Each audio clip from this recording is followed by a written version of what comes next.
Bonjour, j'espère que vous allez bien.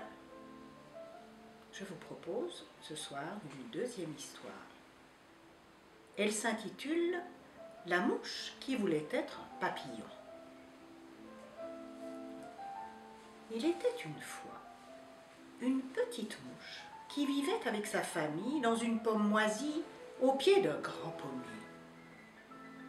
La petite mouche n'était jamais sortie bien loin de chez elle, car elle était heureuse auprès de sa famille.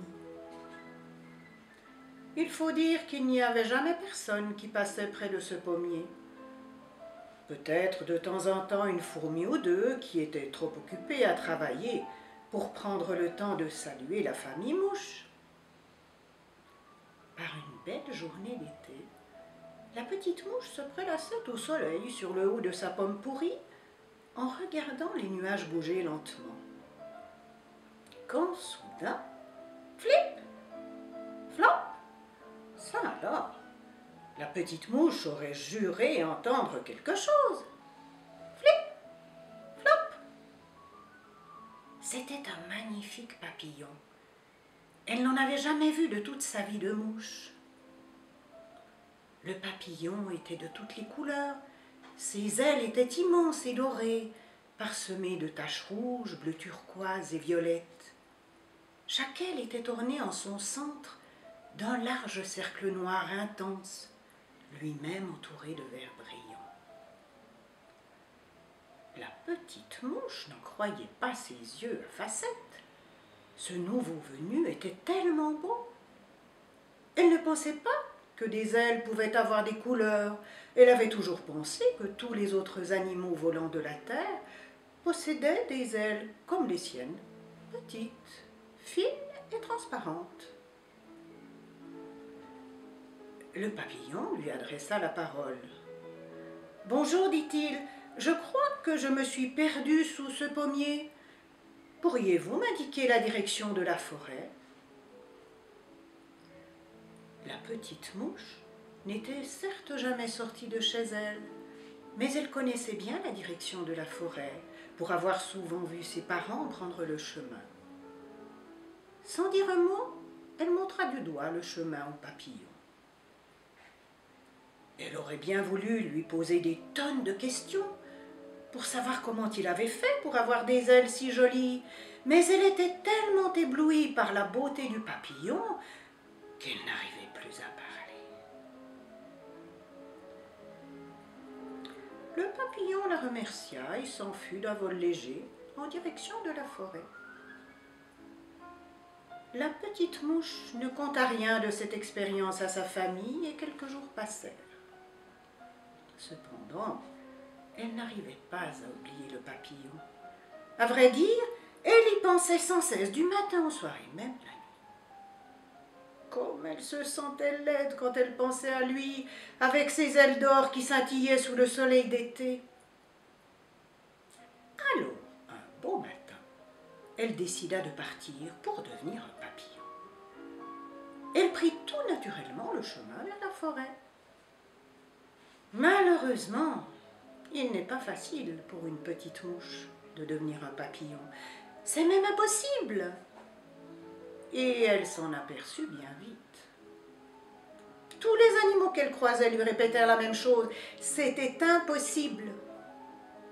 Alors, elle pensa qu'elle pouvait trouver le moyen de devenir aussi belle que lui. Elle était arrivée dans la forêt sans même s'en apercevoir. Sur le bord d'un sentier, elle trouva un buisson de myrtilles. Elle en choisit une bien juteuse qu'elle écrasa sur ses ailes pour leur donner une teinte bleutée. Le résultat lui plut beaucoup. Mais elle avait toujours l'image du papillon en tête. Et une seule couleur, ce n'était pas assez. Elle continua dans sa route.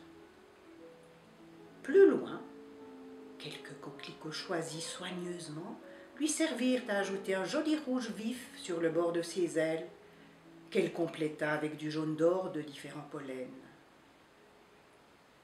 Pour le vin, elle se roula dans l'herbe fraîche. Toutes ces belles couleurs la rendaient heureuse, mais elle n'égalait pas celle du papillon, il lui fallait autre chose. Les heures passaient, et la petite mouche trouvait sans cesse d'autres couleurs à ajouter. Du rose, du violet, de l'orange, du bleu foncé. À la fin, ce n'était plus seulement ses ailes, mais aussi tout son corps et sa tête qui s'ornaient de toutes les couleurs de l'arc-en-ciel. Mais il manquait un détail. Elle n'était pas pleinement satisfaite. Puis, elle se souvint du scintillement du papillon. C'était ça. Il lui fallait une couleur qui brille, qui étincelle à la lumière. Elle continua sa route et finit par arriver jusqu'à une jolie rivière. C'est ici que se trouvait ce qu'il lui fallait. Sur la rive, elle pouvait distinguer des tonnes de petits cailloux. Les plus petits n'avaient pas la taille d'un grain de sel, et tous étaient argentés et brillaient de mille feux. Toute contente, la petite mouche gagna la rive et se roula joyeusement dans la poussière argentée. Lorsqu'elle eut fini, elle était impatiente de voler au-dessus de la cime des arbres pour admirer le résultat en plein soleil. Elle savait qu'il serait grandiose. Mais la petite mouche n'avait pas pensé un seul instant que le poids de toutes ces couleurs sur ses ailes fragiles deviendrait bien encombrant. Et au moment de s'envoler, elle perdit l'équilibre, tourbillonna et plouf, tomba lourdement dans la rivière. Heureusement, elle ne se noya pas. Elle se réveilla, allongée sur une feuille. Des papillons se tenaient tout autour d'elle et la regardaient attentivement. Ils étaient très nombreux et tous avec des ailes semblables aux premiers qu'elle avait rencontrés quelques jours plus tôt.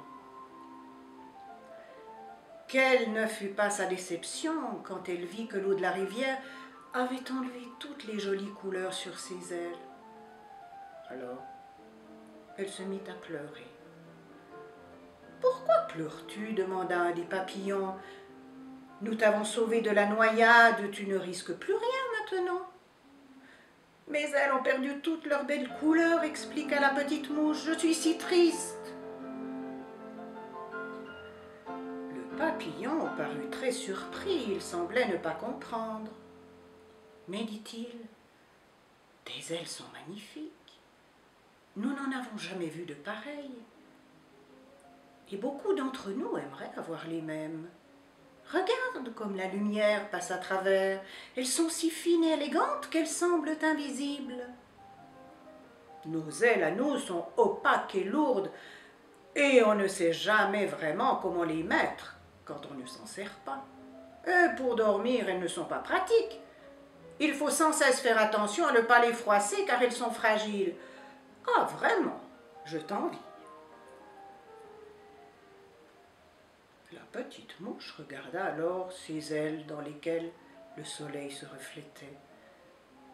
La lumière qui passait au travers était déviée et formait des multitudes de petits dessins géométriques à côté d'elle. Les dessins changeaient de forme lorsqu'elle battait des ailes.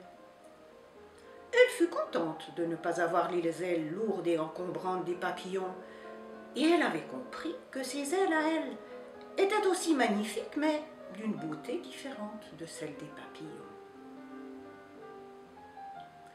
Et c'est le cœur léger qu'elle rentra chez elle retrouver sa famille.